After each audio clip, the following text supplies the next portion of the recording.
Assalamualaikum teman-teman, bagaimana kabar kalian? Kembali lagi di channel Narasi.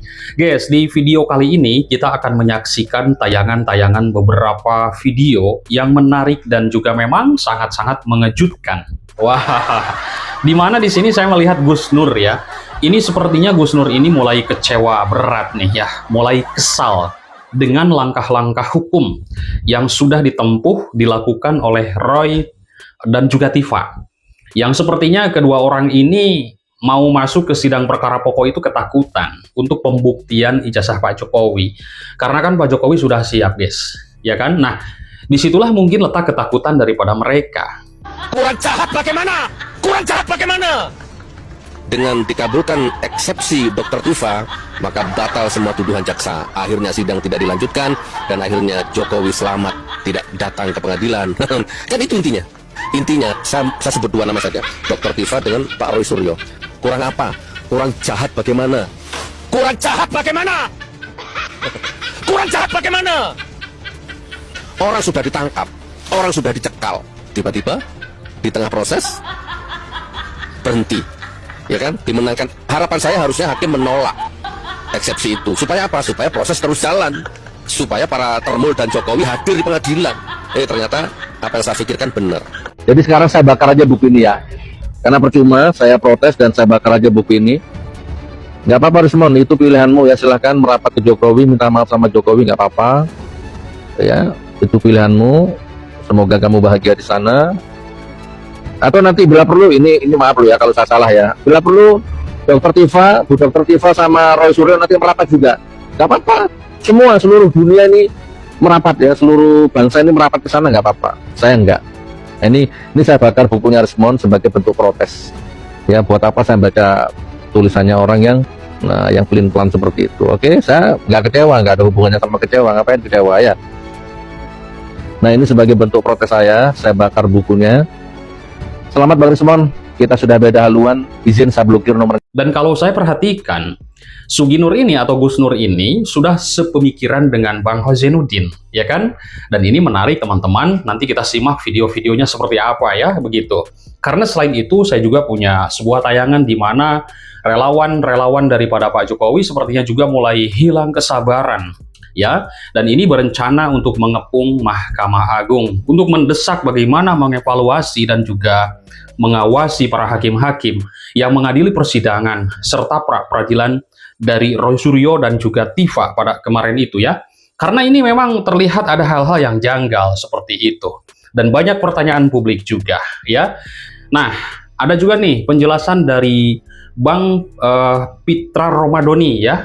Karena memang terakhir ini ada sebuah informasi yang tidak kalah menariknya teman-teman, bahwa ternak-ternak unta pendukung ataupun pembenci Pak Jokowi mulai menyuarakan ingin mengganggu pemerintahan Pak Prabowo. Wow, luar biasa ya. Ada apa penundaan ini? Apakah penundaan ini untuk melegalkan Tifa Ujia mengajukan pra-peradilan sehingga pokok perkaranya ditunda? Jelas dong, karena pra-peradilannya tanggal 12 Agustus. Seharusnya terlebih dahulu pembacaan dakwaan Tifa itu tanggal 6 Agustus. Nah, kemudian ditunda pembacaan dakwaan 13 Agustus. Berarti kalau ditunda jadi 13 Agustus, pra-peradilan Tifa duluan 12 Agustus. Ada apa ini? Dengan alasan kedinasan dan lain-lainnya, emang nggak ada lagi hakim di Pengadilan Negeri Jakarta Timur untuk menggantikan alasan ujian kedinasan hakim tunggal ini? Ini serius, ya. Jadi kita akan melihat apakah persidangan pembacaan dakwaan pada tanggal 13 Agustus 2026 ini ditunda karena ada gugatan pra-peradilan yang diajukan oleh Dr. Tifa. Kalau mau fair, seharusnya tanggal 6 Agustus 2026 itu sudah pembacaan dakwaan. Kenapa mereka tunda nggak jadi pembacaan dakwaan?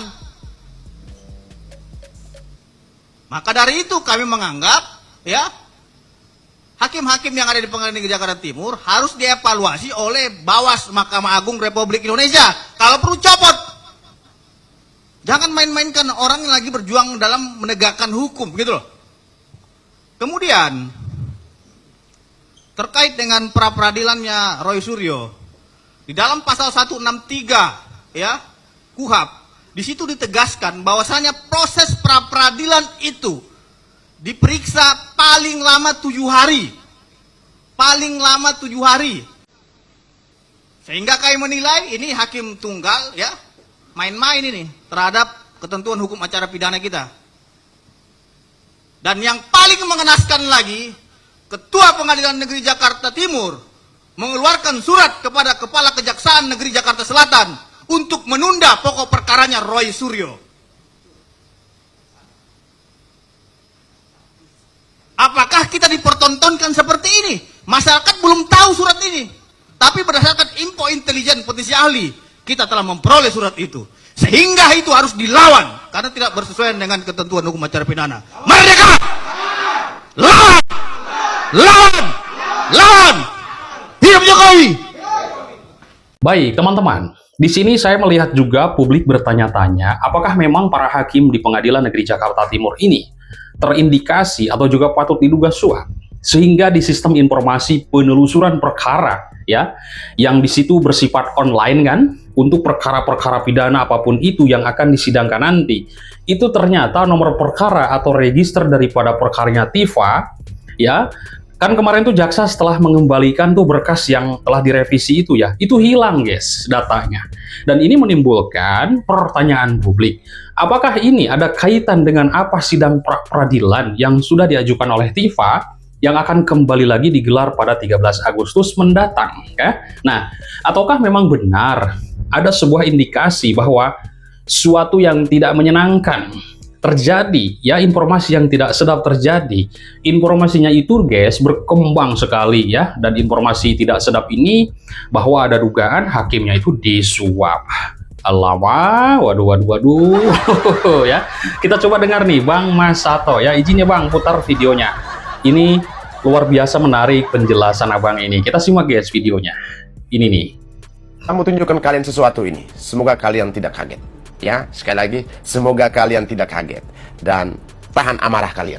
Agak terkejut juga saya ya. Kok bisa ya? Selain kok bisa, ya apa kita mau bilang ya? Jangan-jangan ini permainan hakim. Jangan-jangan ya kita curiga. Wajar dong kalau kita curiga ya. Karena ini kan polemiknya bola liar gitu. Karena kalau kita lihat kemarin kan ada aksi demonstrasi ya, masyarakat ke Pengadilan Negeri Jakarta Timur ya, menuntut hakim untuk segera menyelesaikan perkaranya Roy Suryo dan Tifa. Bahkan ada dugaan-dugaan bahwa hakim disuap. Itu dugaan-dugaan itu ya. Wajar kita menduga ya. Karena kasus ini berlarut-larut.